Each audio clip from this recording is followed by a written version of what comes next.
தொலைக்காட்சியின் பிரதான செய்திகள். முதலில் தலைப்புச் செய்திகள். ஜோசப் விஜய் எனும் நாள் தொண்டர்களின் முழக்கத்தால் அதிர்ந்த அரங்கம். செம்மணி புதைகுழியில் அகழ்வு பணிகள் குறித்து விசேட அறிக்கை. நாட்டில் இன்று இடியுடன் கூடிய கனமழை, விடுக்கப்பட்டுள்ள கடும் எச்சரிக்கை. நிலக்கரி மோசடியில் சுமையை மக்கள் மீது சுமத்தும் அரசாங்கம், சஜித் குற்றச்சாட்டு. மஹிந்த மீது கை வைத்தால் விடுக்கப்பட்டுள்ள எச்சரிக்கை.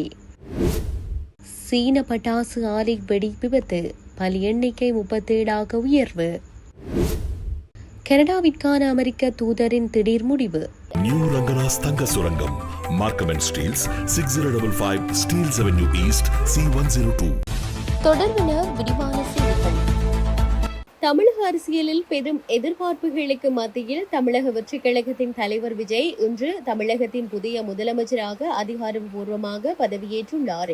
சென்னை நேரு விளையாட்டரங்கில் நடைபெற்ற தமிழக ஆளுநர் விஜய்க்கு பதவி பிரமாணமும் ரகசிய காப்பு பிரமாணமும் செய்து வைத்தார்.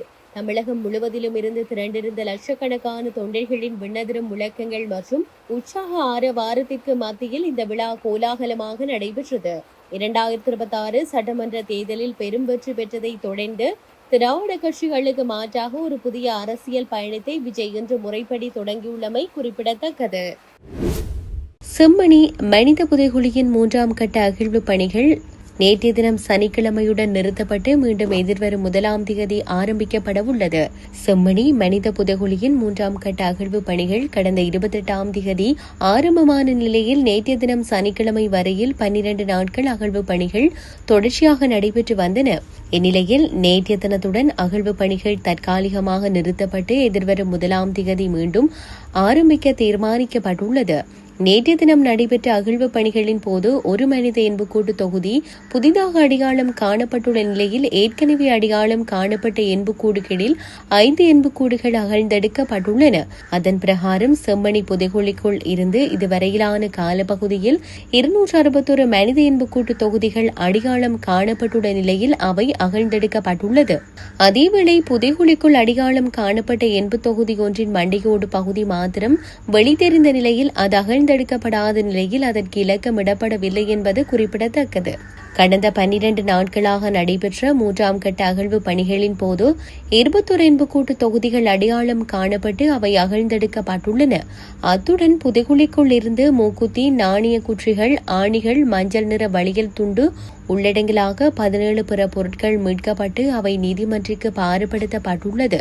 எதிர்வரும் 1ஆம் தேதி மீண்டும் அகழ்வு பணிகள் ஆரம்பிக்கப்பட உள்ள நிலையில் பணிகள் முன்னெடுக்கப்படவுள்ள பகுதிகளில் காணப்படும் புத்தரைகளை சுத்தம் செய்யும் நடவடிக்கைகள் நேற்றைய தினம் முன்னெடுக்கப்பட்டமையும் குறிப்பிடத்தக்கது. நாட்டின் பெரும்பாலான இடங்களில் மழை அல்லது இடியுடன் கூடிய மழை பெய்யக்கூடும் என தெரிவிக்கப்பட்டுள்ளது. வளிமண்டலவியல் திணைக்களம் இன்று வெளியிட்டுள்ள அறிக்கையில் இவ்விடயம் தெரிவிக்கப்பட்டுள்ளது. இதன் அடிப்படையில் நாடு முழுவதிலும் வானமுகில் சரிந்து காணப்படும். இலங்கைக்கு மேலாக வளிமண்டலத்தின் கீழ்மட்டத்தில் காணப்பட்ட தளம்பல் நிலையானது விருத்தியடைந்து நாளையளவில் ஒரு தாளமுக்க பிரதேசமாக மாற்றமடைகிறது.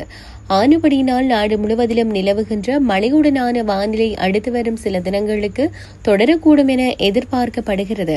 மத்திய சப்ரஹமுவ, மேல், வடமேல், தென், உவா மற்றும் வடமாகாணங்களின் சில இடங்களிலும் அத்துடன் அனுராதபுரம் மாவட்டத்தின் சில இடங்களிலும் 100 மில்லிமீட்டரிலும் கூடிய பலத்த மழை பெய்யக்கூடும்.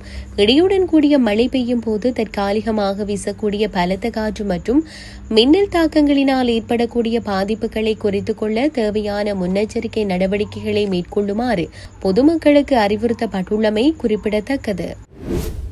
தற்போதைய அரசாங்கம் முன்னாள் ஜனாதிபதி மஹிந்த ராஜபக்சவை அரசியல் ரீதியாக பழிவாங்க நினைத்தால் பாரதூரமான விளைவுகளை எதிர்நோக்க நேரிடும் என எச்சரிக்கை விடுக்கப்பட்டுள்ளது. முன்னாள் ஜனாதிபதி மஹிந்த ராஜபக்சவின் ஊடக பேச்சாளர் மனோஜ் கமகே இதனை தெரிவித்துள்ளார். மஹிந்தவை பழிவாங்க நினைத்தால் அதற்கு எதிராக லட்சக்கணக்கான மக்களின் அடுத்த போராட்டம் எவ்வாறு இருக்கும் என்பதை அரசாங்கத்தினால் பார்த்துக் கொள்ள முடியும் என அவர் தெரிவித்துள்ளார். நேற்றைய தினம் நடைபெற்ற செய்தியாளர் சந்திப்பில் அவர் இதனை தெரிவித்துள்ளார். லஞ்ச ஊழல் மோசடி தவிர்ப்பு விசாரணை ஆணைக்குழுவில் முன்னிலையாகுமாறு நேற்று கடிதம் அனுப்பி வைக்கப்பட்டுள்ளதாக அவர் தெரிவித்துள்ளார். கடந்த வாரங்களில் மஹிந்தவிற்கு எதிராக அழைப்பாணை உத்தரவு பிறப்பித்துள்ளதாக ஊடகங்களில் வெளியான தகவல்களில் உண்மையில்லை என அவர் குறிப்பிட்டுள்ளார். அரசாங்கத்தின் குற்றங்களை அம்பலப்படுத்துவோர் அல்லது பிரதான சாட்சியாளர்கள் மர்மமான முறையில் உயிரிழக்கும் நிலைமைகளை அவதானிக்க முடிவதாக அவர் தெரிவித்துள்ளார். லஞ்ச ஊழல் மோசடி தவிர்ப்பு விசாரணை ஆணைக்குழு ஜேவிபியின் கட்சி காரியாலயத்தின் நிகழ்ச்சி நிரல்களுக்கு ஏற்ப செயற்பட்டு வருவதாகவும் அவர் தெரிவித்தார்.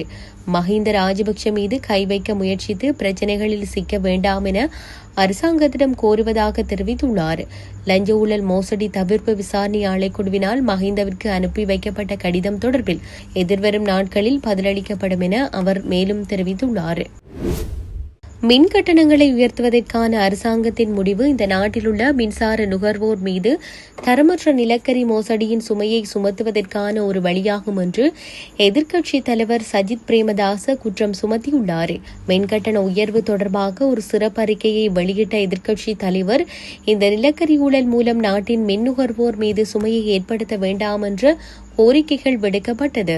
இருந்த போதிலும் பொது பயன்பாடுகள் ஆணையமும் அரசாங்கமும் மின் கட்டணங்களை 18% உயர்த்தும் திட்டத்தை செயற்படுத்தியுள்ளன. இந்த மின் கட்டண உயர்வு என்பது தொழிலதிபர்கள் மற்றும் வணிகர்களிடமிருந்து அரசாங்கம் பெறும் லஞ்சம். 180 யூனிட்டுகளுக்கு மேல் பயன்படுத்தும் மின்சாரத்திற்கு இந்த புதிய கட்டணங்கள் விதிக்கப்பட்டதால் உயர் நடுத்தர வர்க்கத்தினர், தொழிலதிபர்கள், வணிகர்கள் மற்றும் தொழில்முனைவோர் கடுமையாக பாதிக்கப்பட்டுள்ளனர் என கூறியுள்ளார். சீனாவின் ஹூனான் மாகாணத்தில் உள்ள ஷாங்ஷா நகரின் லியூயாங் பகுதியில் அமைந்துள்ள பட்டாசு உற்பத்தி தொழிற்சாலையில் ஏற்பட்ட பயங்கர வெடி விபத்தில் உயிரிழந்தோர் எண்ணிக்கை 37 அதிகரித்துள்ளது. கடந்த 4ஆம் திகதி மாலை 4:43 மணியளவில் இந்த வெடி விபத்து ஏற்பட்டதாக தெரிவிக்கப்பட்டுள்ளது. வெடிப்பின் தாக்கம் சுமார் 3 கிலோமீட்டர் சுற்றளவுக்கு உணரப்பட்டதாக அதிகாரிகள் கூறுகின்றனர். ஆரம்ப தகவல்களில் 20க்கும் மேற்பட்டோர் உயிரிழந்ததாக தெரிவிக்கப்பட்ட நிலையில் தற்போது அந்த எண்ணிக்கை 37 உயர்ந்துள்ளது. மேலும் 61 பேர் படுகாயமடைந்து மருத்துவமனையில் சிகிச்சை பெற்று வருகின்றனர். வெடிவிபத்து நடந்த இடத்திற்கு அருகில் வெடிமருந்து கிடங்குகள் இருந்ததால் முன்னெச்சரிக்கையாக அப்பகுதி மக்கள் உடனடியாக வெளியேற்றப்பட்டனர். சம்பவம் தொடர்பாக பாதுகாப்பு விதிமுறைகளை மீறியதாக கூறி தொழிற்சாலை நிர்வாகிகள் கைது செய்யப்பட்டுள்ளனர். மேலும் வெடிவிபத்துக்கு பின் காணாமல் போன ஒருவரை தேடும் பணி தொடர்ந்து நடைபெற்று வருகிறது. கனடாவில் உள்ள அமெரிக்க தூதர் தலைநகரிடம் கூட்டம் ஒன்றில் பங்கேற்கவிருந்த நிலையில் அந்த கூட்டம் திடீரென ரத்து செய்யப்பட்டுள்ளது. கனடாவிற்கான அமெரிக்க தூதரான ஃபீட் கனடா தலைநகர் ஒட்டாவாவில் கூட்டம் ஒன்றில் பங்கேற்க இருந்தார். ஆனால் கூட்டம் நடப்பதற்கு 1 மணி நேரம் முன்பு திடீரென அந்த கூட்டம் ரத்து செய்யப்பட்டுள்ளதாக கூட்டத்தின் ஒருங்கிணைப்பாளர்கள் அறிவித்துள்ளார்கள். வெள்ளை மாளிகை அலுவலர்களுடன் முக்கிய சந்திப்பு இருப்பதால் அவர் அமெரிக்காவிற்கு அழைக்கப்பட்டுள்ளதாகவும் அதனால் கூட்டம் ரத்து செய்யப்பட்டுள்ளதாகவும் கூட்டத்தை ஒழுங்கு செய்திருந்த அமைப்பின் செய்தி தொடர்பாளர் தெரிவித்துள்ளார். இத்துடன் செய்திகள் யாவும் நிறைவு பெறுகின்றன. மேலதிக செய்திகளை அறிந்து கொள்வதற்கு www.tamilaram.com எனும் இணையதளத்தை பார்வையிடுங்கள்.